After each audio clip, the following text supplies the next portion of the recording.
Here we are. Here we are. Look at that. It's noon Eastern. And we're back. Untangled is back. All right. We're here after a 2-week hiatus. It's been 2 weeks. I was at a conference. I was traveling in the lovely Quebec City. I'm just going to put a shout out. I basically at this point, Quebec City, I think should just have me on their tourism board. It's a lovely, lovely city. And it's easy to get to, and everyone there is lovely, and it's beautiful. So there you go, Quebec City. Americans need a break. Go to Quebec City. It's beautiful. It's just on the other side of the border, and they actually don't hate all Americans. So that's amazing. So that right there is a bonus for everybody looking for a quick jaunt out of the country. All right. It's Jen Frazier, Untangled, noon Eastern. We're real talk for nonprofit teams tackling tech, outreach, and strategy. I'm the CEO of Firefly Partners. I've been doing this nonsense since about 2008. I know some of you were in middle school. It's fine, but we're glad you're here if you're listening. We've created Untangled as a space to bring on amazing guests and talk about some of the issues behind the scenes. We call it the mess behind the mission of the work behind the scenes to do all the great work to move the missions forward of so many amazing nonprofits doing great and amazing work in the world. So today, my guest is Ted Fickes of Bright+3, and who is also the creator and editor of the Future Community Newsletter. Ted, thank you so much for being here. Yeah, thanks. Thanks for lowering your amazing guest standards. Oh, don't you dare. Don't you dare. You're awesome. Ted and I have known each other for also approximately 150 years. So we've been doing the work in the trenches with a lot of great nonprofit folks. And Ted has also got lots of stories from the years. And we're going to touch on a few of those. I like to start, just give the viewers a little bit of just a brief history of Ted and how you got to doing the work that you're doing. Yeah, I have basically always been in the nonprofit space, a lot of political campaign work, but around 2000 or so was working with Colorado Environmental Coalition as their development director, and sort of came upon a chance to start a circuit rider program, get technology into every organization in Colorado that we were working with, and basically by tech that meant let's hook up to the internet, or how do we turn on Windows, or how do we unplug and plug the machine back in. And then by doing that, was able to start working with what was then called, I think, Locus Pocus, but essentially we can email. You're out there. Yeah, we this. Peter G and some others have heard the story, but essentially one of the first email Congress, which was actually fax Congress. And it all sort of started this progression over the years of how do you use technology to engage more people? It's bring more people in, sort of build power. What does that mean? What does that look like? And been doing a lot of content strategy, digital strategy, fundraising work, and now more sort of senior coaching around that stuff. But that's how it got started. I feel you. I think we've been on sort of different parallel tracks in a lot of ways. We're just doing a lot of the same type of things. Yes, Locus Focus, for those of you who don't know, is the precursor to the tool Get Active, which was then acquired by Convio, which was then acquired by Blackbaud. It's kind of like that, There are witnesses also to the progression of nonprofit tech as a business as well. And there's a lot to say there, but that's a different episode. That's a different conversation. We'll have that later. We'll have that next week. Okay. But today we've decided to talk about, Ted and I were trying to think about what should we bring to the air today, and what should we focus on. And as we all know, it's every day is amazing right now. So we came up with the catchy title, How to Cope, Plan, and Not Lose Your Shit Every Single Day, which is basically, I consider almost half of my day.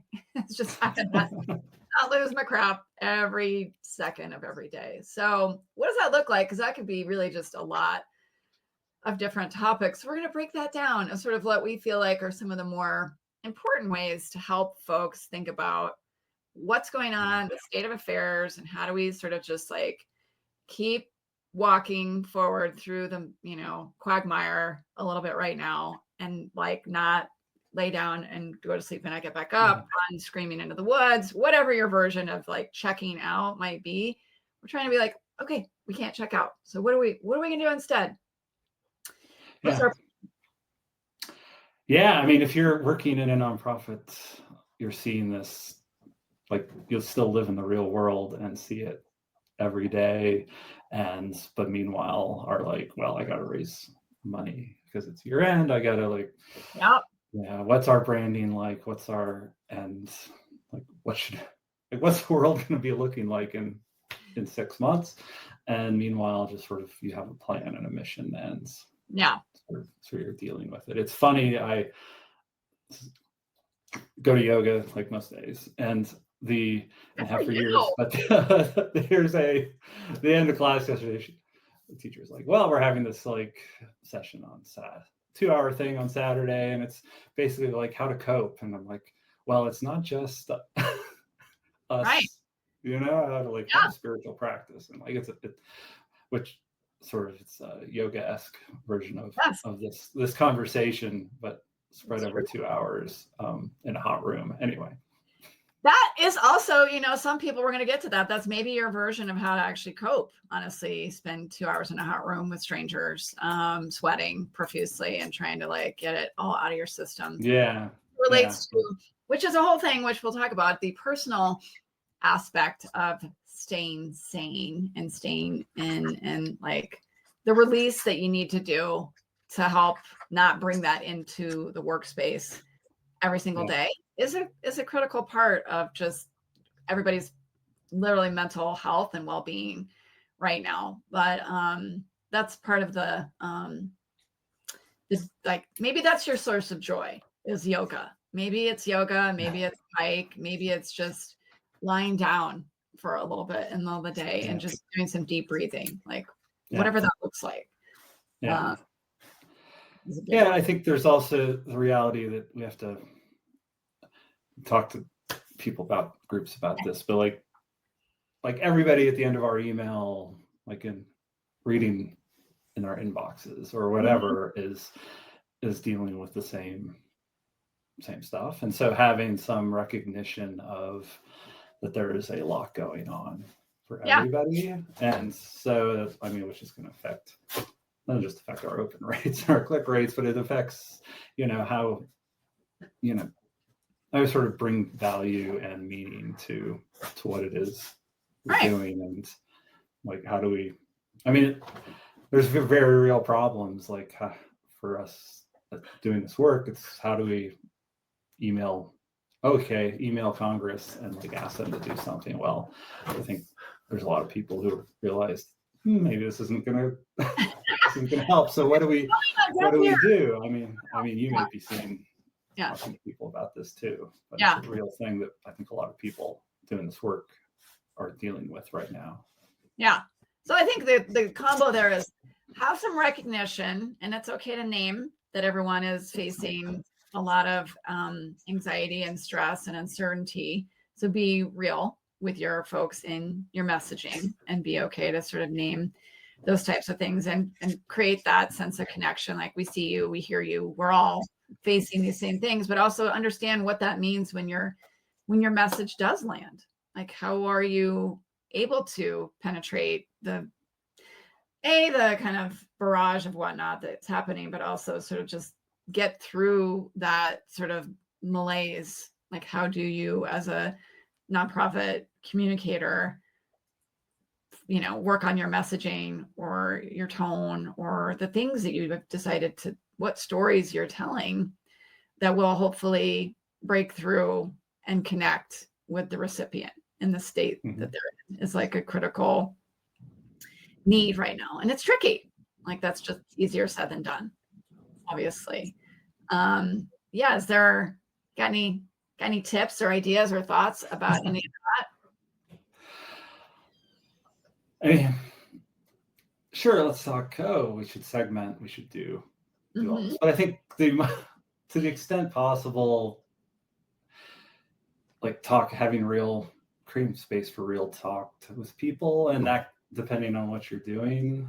I mean, I've a bunch of conversations just the last week or two about how organizations use social media, video, and like how we like have like put people in the organization sort of front and center, and have these sort of talk about what's going on, and what that looks like, both like how to do that well. Like maybe we should be training like staff like we do for like you've been part of these like here's how to talk to the media, but like here's how to like do our our videos on reels or whatever, and like make it real, as opposed to just sort of org talk about what we do. And so like, is that going to change response rates tomorrow? No, but like these sort of like really sort of taking more seriously this sort of how do we build these skills? And so those conversations about like how do you do this at a scale across a sector of groups, and there's some cool ideas, things going on. But I think it's also events, like use Zoom more, use onboard people with conversations that they can be part of, and don't expect everybody to join, but sort of like changing how we approach that. I was just thinking yesterday when I got a stack of, there's a school board election in Denver, and so every day in the mail is like 3 pieces from like each candidate and I'm thinking like, and like I still don't know, like I have access to more info than some people. My wife's a principal or whatever, but like it's a like it boggles my mind to like I haven't seen any candidate sort of, and maybe they have, but like, hey, hop on here's a Zoom open house, like it's every your office hours or something. Like I can't knock on every door, but it's sort of feels like a low lift. And I think one of the big issues with a local election or a national nonprofit or whatever is sort of like people want to know more about the people, for better. Usually for better, mostly for better. I would say, right. So I mean, it's people connect with people, and it's more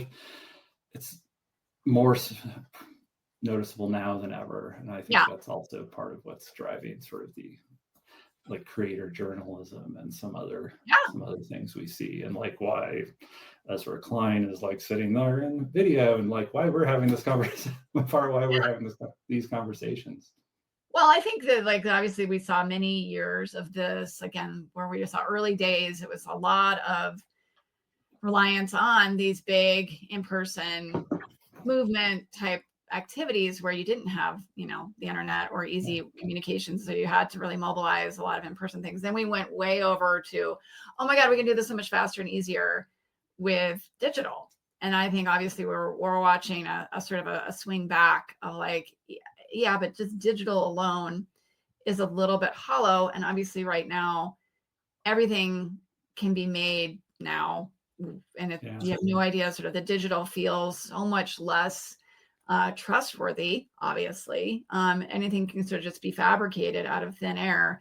So there's a yearning, a deep need for back to more face-to-face. And even if that's a live Zoom, like you said, with, I can't believe more, elected officials or CEOs or other folks inside nonprofits doing more opportunities for just live conversations like this. Like you just think no, well, okay, fine. This could be AI deepfake, whatever. But like, but really, generally speaking, people are like, the CEO or the outreach, whatever person at some nonprofit is going to like hop on, and we're going to talk about what can we do? Because also I think people are also, the average person is feeling very powerless right now, obviously. So how can you help both connect and create a sense of purpose and connection and meaning? And like when it feels like, obviously my emails or my phone calls, even to Congress, that's doing nothing. Yeah. So how do you sort of also bring it back to your community, which I think we're all feeling is sort of the back to the root of where you can have an impact. Just helping people figure out what is going on, like making sense of things. I talked to a bunch of environmental groups in January about like, okay, maybe set up a newsletter that's like nobody's going to do daily, but you could, but like sort of daily, weekly, like there's a flurry of executive orders, like everything, like here's like, don't go like super deep, but you guys are tracking this anyway internally, like set up a pop-up newsletter thing. And I think, I think the sense was like, oh, it's a lot of work, but this is, okay, it's going to be like a couple months or a few weeks. And I'm like, I don't know, this may this sort of like sense of like what's going on and like how do we make sense of it may actually last a little longer than you think. And and you don't have to create communications products that have to last forever. We just have to like create things that like, I don't know, we could be more nimble, sort of fill a need, try things and test things. So like, the different ways to connect with some nonprofit folks, are like, I'm struggling with ways to connect.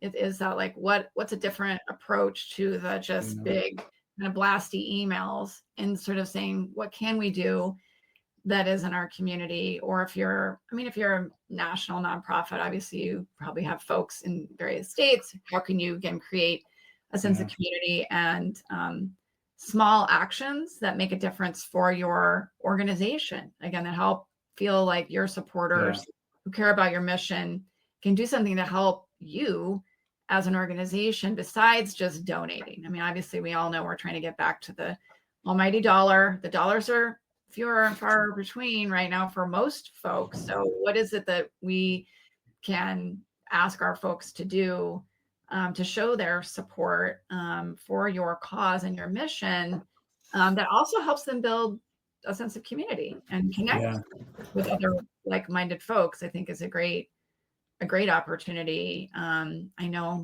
it is all about the money, but the money, even if you have those, $5 a month donors or whatever, like that's okay. Like you wouldn't, you turn that away. And how do they grow that sense of belonging with your organization? That might be that I'm going to stop having my latte. I'm going to give that money to my organization that I care a lot about. If there isn't a sense of connection and purpose and tying those folks into the mission of the work, and then even in small ways can be really meaningful for lots of folks. So and I think we should, like, I just always feel like call out the fact that like a lot of groups really are trying to do more with less, and being asked to do more, like, work AI into everything, or like whatever it is, and like try to be sort of cognizant of the fact that like, like adding a newsletter, adding a onboarding events, whatever it is like, is this just one more thing to do? Mm-hmm. It's sort of, so where does, like, I don't know, there's like, what are thinking about this strategic long vision for like how we think about people and community and our relationship with them. It's true. It's not a short, we all know it's a marathon. It's probably more than a marathon. I don't know. It's some sort of ultra run, which I don't want to talk about because that makes me hurt all over my body, but it is a long haul. Journey, it's a journey. It doesn't even have to be a race. Thank God. It's just a journey. You can walk it, which is fine, because that's what I'd be doing. Or at least on a bicycle. God help me. You'd be mountain biking it, I think. I would be mountain biking and I wouldn't be running it though. That's for damn sure. Yeah. But it's this idea of like, but like the kind of the bigger theme though, what we were talking about is like coping and planning. I think because that's part of the thing too, is that it's like this, onslaught, and it's a barrage of 1,000 different things. And so you're easily taken off theme. You've got a plan, and then you get taken off plan because the newest, onslaught of the day distracts, which is the plan. They want to keep everybody distracted and keep everybody unfocused. And then also that just leads to fatigue, as we know, and you just can't. But the key is come back. When you feel yourself getting drawn out, it's this long journey. You got to come back to the plan, come back to the fundamentals, which right now, again, a lot of like community, connection, purpose building and all that. When you want to get drawn into 1,000 different channels, you have to be like, nope, back in.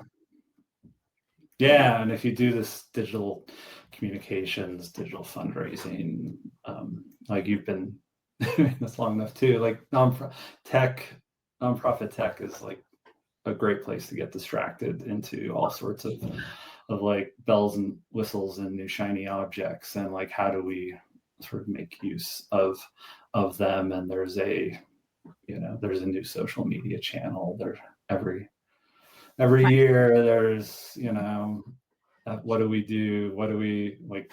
This is we could talk about AI, but this is like the ongoing like sort of what do we do, like yes, we could, AI could like save us time, AI could do X or Y or raise more money, but it's sort of like, but like how, and like is it another rabbit hole? Distraction? Is it like where do we start? What do we do? So, yes, it is an easy distractor for sure right now, and a lot of like, oh, we should try this, we should try that. And not that I don't want folks to get into AI. We'll talk about that in a minute. I love AI in many ways, but it can and is very much a distraction if it's not done according to a plan. Back to the main theme, back to a plan. Have a plan and be thoughtful about your AI exploration and testing. Don't lean on to ChatGPT therapy for coping. That's a different service line that is opening up right now. ChatGPT therapy, it's a thing. My relationship feels like my prompts aren't going anywhere right now. What's going on? He's just not listening to me anymore. What's gone wrong? Right. It's again a tool. We've got lots of opportunities to talk about that. See previous UnTangled episodes where we go deeper on AI. But it's a tool, and it should be used efficiently and effectively where you can. And if you don't know where to get started with that, give me a call. I'll talk about it. But it's just a piece of the plan, and coming back to the fundamentals, which was also an earlier, UnTangled episode with Tracy Evans. We were like, come back to the basics, come back to your fundamentals, stay focused on your core, communication, connection, and motivating your supporters and engagers and supporters and donors in different ways. But back to that more personalized touch right now is sort of is the key. I think that everyone is really focusing in on as like the most important aspect of it. And that's digital can be an enabler of that, but I don't think obviously anything ever will take place of the true one-to-one or one-to-many face-to-face kind of relationship building that nonprofits are so great at need to do more of. Well, before we run out of time, I want to talk about your cookbook, because I'm excited about this end of your cookbook, because I know that we're talking about money, we're talking about raising money, we're talking about people being distracted, talk about having a plan. The most important time to have a plan and stick to it for nonprofits is end of year. So I feel like the book is a little bit of a plan builder for folks. Talk about it for just a second. Yeah, it's this idea of, I put together something called the Year-End Fundraising Cookbook, but it sort of quickly boils down, sort of like recipe tool, like in the form of a cookbook, essentially, kind of things, the basics of putting together and running your year-end fundraising, and mostly geared at like organizations that like are like, well, we're going to send out an email and that's it, or maybe not, but like it needs just to like to think through the whole plan. But it's also, and I think there's some things in there to sort of help do that. And like, I think a lot of smaller and mid-sized groups can really punch above their weight it's year end with a good plan, like a year end meal. But I think it's also, I wanted to like sort of instill in this the idea that like year end is like frantic. You know, year end fundraising campaigns are like set up like, here's like these massive goals, and here's like we've got to do this. Like the fact is, people still raise a lot of money and people give a lot of money, and but it often feels like do or die, and we've got to, you know, sort of make it happen, and like only you, by giving us all your money on before the midnight deadline on December 31st. And that sort of comes back to like how do we with a plan, but like sort of bring the idea of community and like gathering people together to like we're all part of something. And so there's some elements of that. And I think it also, like for those of us who do the work and those people in nonprofits who are like writing emails and like setting all this up, sort of like this can be like one of the less pleasant times. Right. How do we like set it up so that this is actually rewarding, enjoyable, that we like can like get what we need out of it. Rewarding and enjoyable next year. You know, hey, like why let's not? Try. Let's shoot for it. Yeah. And it's really, I think you do this every quarter. It's not just like a year-end thing, but obviously it was October, so I was like, let's make this about year-end. I like it. Yeah. So where can folks find your cookbook? Bright+3.com/cookbook. And really it's like it's a one-pager. We may throw in some templates and some other things and some other ideas, but like, you know, I think there's still, I always assume, and as you might, that people have this all figured out. But it's which is easy to think because we're sort of brought in like work with organizations and that are already doing it and having it all figured out. But I think there's a lot that it's like it feels overwhelming. And it's like being asked to like host a like holiday dinner for 25 people. And, you're like, where do I start? I mean, so it's you start, well, hopefully you start in weeks in advance or something. We're trying to give people calm if they haven't gotten all figured out at this moment. It's November, but that's okay. There's still time. You can go look, get ideas, still formulate a plan before Giving Tuesday starts. There's still time. Don't panic. I mean, you know, put the engines on, but like, you know, you can still do it. So I would love people to maybe take a look and have ideas and be inspired and, you know, really think about a thoughtful and engaging year end. And if you've already got your year end mostly baked, you know, maybe think about some of those opportunities for maybe getting real stories back from some of your users, incorporating more opportunities for in-person get-togethers or things like that folks could host, you know, some small gatherings through the holiday season. Again, that's like right now we really just need this sense of community. And at the organization level, if you can help facilitate that with your supporters in an area, like they'll just be, you know, extremely grateful of the call together, and like, or Zoom and like talk to, like invite invite,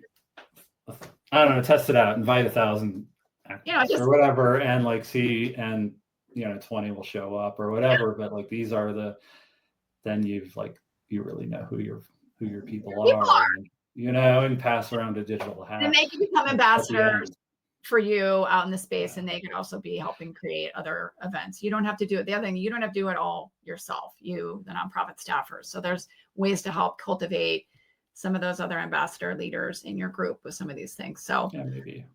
Awesome. Well, thanks for all the thoughts. Hopefully folks are doing okay out there in a very hectic, it's always a stressful time of year, but I feel like this year feels a little extra doomsday-y, and it's hard to stay motivated as our friend Vu Lee says, how to stay motivated when everything's on fire and you look and feel like crap. You can do this. And it's going to be okay. I'll just put a plug in for, don't forget to make it easy for folks who are in the more beneficiary class right now of all the tax cuts and the wealthier folks that might be on your list, of helping them find ways to do like a donor advised fund or other ways to give that like helps the wealthy folks on your list also give, because that's where giving is really up right now. So don't forget to make that as easy as possible for your folks on your list. Okay, great. Ted, thank you so much for your time and your thoughts and all your energy and your years of dedication to the nonprofit space. So Ted and I are going to be co-sponsoring and co-hosting and speaking next week. If you're in the Denver area, we're hosting on Thursday next week. After UnTangled is over, we're then going to be going to the library and doing a talk as cool, scary AI impact forum. So if you're in the Denver area, once this goes live and I post my article, I'll put a link to. Yeah, I do. I'd love to see people. It's at the Bob Ragland Branch Library, which is a very cool space right by the river in Rhino, a couple blocks from the Mission Ballroom. And I think there's some great people. I've talked to a bunch of folks who are gonna talk. I think there's gonna be. Yeah, we'll have some snacks, we'll have some drinks. It's like the middle of the day though.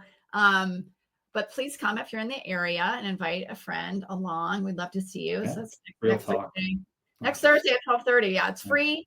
Come hang out and meet some cool people in the area talking about AI and all the things. So as our talk earlier, that's going to be a good place to just hear more about opportunities and ways to dive in, maybe at your organization.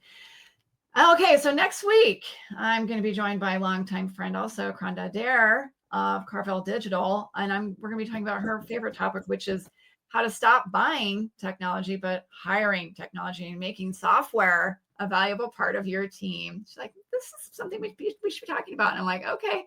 So it's still on tech. We're still talking about it, but it's also about like different ways to think about how you work with the technology that you need to do all the things you do in your life right now in the world of nonprofits. So excited for that. Noon Eastern next Thursday, another episode of UnTangled. Thanks, everyone. And thank you again, Ted, for everyone have a great day out there.